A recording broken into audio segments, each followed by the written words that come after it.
When we talk about teams and connecting them, that's obviously especially important during this pandemic, as more and more people, or effectively the entire world, suddenly had to work from home and continue to be connected.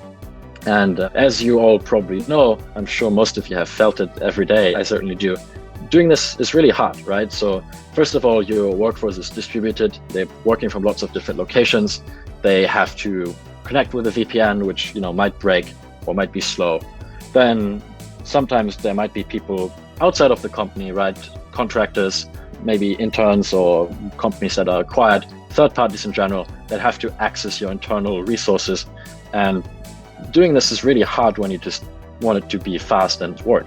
Attackers are finding more and more surface area to exploit as basically more things move into the internet, right?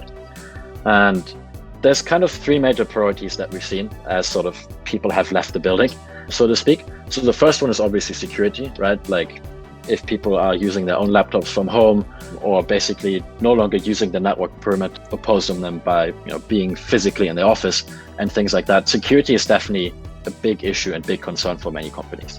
And second of all, performance is sort of a huge issue, right? Especially as everyone goes to work from home, the load on VPNs is just enormously higher than it has ever been before.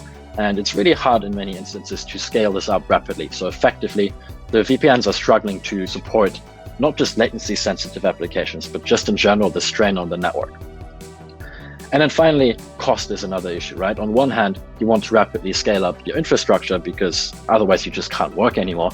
But on the other hand, the global pandemic is causing huge financial uncertainty and strain on many businesses worldwide. So it's difficult to just make that investment on another VPN box or buying more MPLS connectivity and so forth, because all of that is quite expensive.